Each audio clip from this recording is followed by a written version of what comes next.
Olá, seu canal Ciências na Pandemia no ar, professora Daniele. Aula de hoje, substâncias e misturas.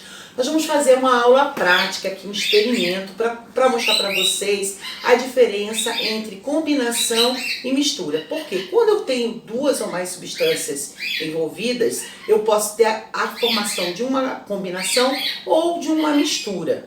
Quando eu tenho uma combinação, as substâncias se unem e dão origem a novas substâncias. O que justamente acontece é que as moléculas deixam de existir e surgem novas moléculas. Então eu vou fazer um experimento com vocês primeiro aqui, para vocês olharem. Eu tenho aqui um sorrisal, que é um antiácido, tá? E a água. Eu vou colocar esse sorrisal que a gente compra na farmácia aqui na água, no copinho, tá? Mas eu vou... Tá, tirei aqui o sorrisal. Vou colocar logo a água aqui, ok? E vou colocar o sorrisal aqui dentro. Vocês estão observando, né, que tá surgindo umas bolinhas aqui na água. O que significa isso? Quando eu uso o sorrisal junto com a água, há a formação, né, e a produção e desprendimento de gás carbônico, que é o CO2, né? Então, dessa forma, aconteceu aqui uma combinação. Surgiram novas substâncias, ok? Porque houve desprendimento de gás carbônico. A outra situação, que seria de mistura, é quando eu tenho duas ou mais substâncias envolvidas, mas eu consigo separar através de processos físicos. Então, estou demonstrando para vocês aqui uma mistura de feijão com milho, tá? Como é que eu posso separar o feijão do milho? De uma simples forma. Eu posso pegar, né, captar, por exemplo, um milho.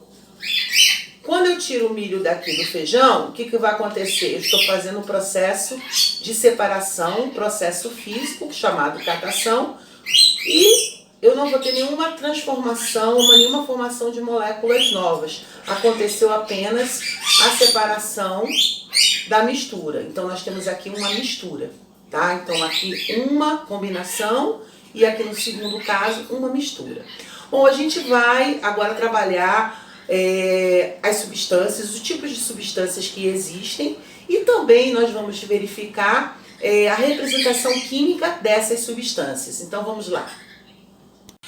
Bom, gente, vamos falar um pouquinho sobre as substâncias. Nós podemos encontrar as substâncias chamadas substâncias puras simples. O que significa isso? São aquelas substâncias que são formadas por átomos do mesmo elemento químico, tá? Tem que ser o mesmo elemento químico. Por exemplo, nós temos o gás oxigênio. O gás oxigênio é formado por dois átomos de oxigênio. Então, é considerado uma substância simples. O gás hidrogênio também só tem átomos de hidrogênio, dois átomos de hidrogênio. Então, também é considerado uma substância simples. O enxofre é o S8. Tem 8 átomos de enxofre, né? Então, forma a substância enxofre. Então, também é considerado uma substância pura simples, porque é formada apenas pelo mesmo elemento químico. A outra categoria que nós temos são as substâncias puras compostas, formadas por átomos de elementos químicos diferentes, num único tipo de molécula ou aglomerado iônico. Então, nós vamos ter átomos de elementos químicos diferentes. Por exemplo, nós temos aqui a substância água. A água é formada por dois átomos de hidrogênio ligados a um átomo de oxigênio, ok? Já o cloreto de sódio, nós vamos ter um átomo de sódio e um átomo de cloro. Então, forma a substância cloreto de sódio. Então, é uma substância pura composta. Nós temos aqui a substância glicose, que é 6 átomos de carbono ligados a 12 átomos de hidrogênio e ligados a 6 átomos de oxigênio. Então, são 3 elementos químicos diferentes. Então, nós temos uma substância pura composta. Lembrando para vocês que mistura podem ser desdobrada em substâncias puras. É aquilo que eu falei para vocês. A gente tem processos físicos que a gente pode desdobrar e formar as substâncias puras novamente. Como eu dei o exemplo para vocês do feijão com o milho. Ok? Agora eu vou falar de um fenômeno que também acontece, que é o fenômeno chamado de alotropia. O que é alotropia? O mesmo elemento químico forma mais de uma substância pura e simples. Então, quando eu tenho uma alotropia, por exemplo, o átomo de carbono pode formar a substância grafite, tem uma organização diferente do diamante. Mas tanto o diamante quanto a grafite é formado por carbono. Mas o que? Eles estão formando substâncias puras simples, né? Mas do mesmo elemento químico, de forma diferente. Então temos o fenômeno da alotropia. Outro exemplo, o oxigênio, eu posso ter o gás oxigênio ou posso ter o gás ozônio. Por exemplo, se for O2, eu tenho gás oxigênio. Se for 3 átomos de oxigênio, eu vou ter o gás ozônio. Então esse fenômeno se chama alotropia. Ok? Agora vamos falar um pouquinho de representação química. Como a gente representa graficamente uma substância? Existem formas de representação que você vê até nos livros de química, tá? Por exemplo, a primeira é a molecular, que ela é muito utilizada. Quando representamos simplesmente elementos químicos que formam a mesma substância, bem como suas proporções. Então é essa escrituração que a gente coloca, né? O elemento, o átomo e quantos átomos tem desse elemento químico. Então aqui você tem a chamada glicose, né? A substância glicose. Então são 6 átomos de carbono ligado a 12 de hidrogênio e 6 de oxigênio. Esse tipo de escrituração que a gente faz, que eu demonstrei ainda há pouco, da água, do oxigênio, etc., é a representação molecular, tá? Mas só assim que eu faço a escrituração? Não, existem outras formas que eu possa fazer também. Por exemplo, eu tenho a forma chamada de eletrônica, quando queremos mostrar a distribuição dos elétrons na última camada. O que eu faço? Eu pego e represento a última camada, que é a chamada camada de valência. Então, por exemplo, o ácido clorídrico é formado pelo hidrogênio e pelo cloro. E aqui eu estou demonstrando que na última camada do cloro, nós vamos ter aqui um total de 7 elétrons e o hidrogênio tem 1 elétron apenas. Então, quando eles se juntam aqui, forma a substância que é o ácido clorídrico. Então, eu demonstro dessa forma a última camada, que é a camada de valência, tá?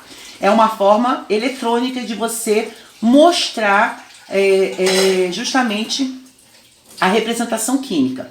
Outra forma que a gente pode usar é a estrutural. Vocês vão conhecer lá para frente, mais no ensino médio que vocês vão utilizar, é quando queremos mostrar a disposição dos átomos na molécula usando traços no lugar de pares de elétrons covalentes. Então eu tenho aqui, por exemplo, o álcool etílico, nessa substância. Eu estou aqui representando através de traços essa ligação. Nós vemos aqui que tem 2 átomos de carbono, né? Nós temos aqui 1, 2, 3, 4, 5 hidrogênios, né? Mais um aqui, hidrogênio, 6, e tem 1 átomo de oxigênio. Eu estou representando através de traços, né? Que são justamente os elétrons covalentes, que são os traços no lugar dos pares de elétrons covalentes. Então eu tenho a formação estrutural, né? A representação química de forma estrutural. Bom, quando eu falo já em fórmula iônica, né, é quando os elementos possuem a mesma valência. Por exemplo, quando eu falo, né, de substâncias que têm a mesma valência, eu posso representar através da simbologia, usando os sinais, para dizer quantos elétrons ele ganhou ou ele perdeu na última camada. Então eu tenho aqui o sal de cozinha, por exemplo, ficou Na mais Cl menos. Nessa daqui, nós temos o ferro, 2 mais, e o enxofre, 2 menos. Significa que um ganhou elétrons, 2, e o outro perdeu 2 elétrons. Nós temos aqui o alumínio, 3 mais, e o PO4, 3 menos. Vocês podem olhar que a valência é a mesma, né? Só é o mesmo número. Então eu represento dessa forma, significa que um perdeu 3 elétrons e o outro ganhou 3 elétrons para poder fazer a formação iônica aqui. Outra situação, letra B, aqui é quando o cátio possui valência diferente do ânion. O número de suas cargas negativas do ânion será o índice do cátio. Essa situação é o seguinte, quando você tem a camada de valência diferente. Nós temos o alumínio aqui com 3 mais, né? E o enxofre 2 menos. Então, como eles têm a última camada de valência com valores diferentes, o que eu vou fazer? Eu vou pegar esse número daqui, ele vai descer, o daqui vai descer para o outro lado e aí eu vou escriturar. Vai ficar AL2S3, tá?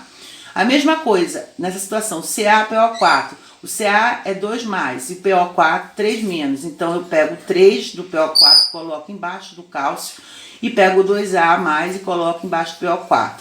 Então eu vou formar, né, essa substância A3PO4, 2. Então é uma fórmula de escrituração, mas isso aqui está relacionado com a questão da camada de valência, né? Quantos elétrons possui nessa camada de valência. E a gente vai estudar direitinho essa parte iônica ainda, tá? Mas é uma forma de escrituração também que nós vamos encontrar, ok? Então eu espero que vocês tenham gostado da nossa aula, tá? Não esquece de dar aquele joinha pro nosso canal, tá bom? Compartilhe ele, se inscreva no canal, tá certo? Canal Ciências na Pandemia agradece todos vocês. Espero que vocês tenham entendido, tá bom? Um grande abraço, fiquem na casa de vocês, fiquem com Deus e tchau, tchau.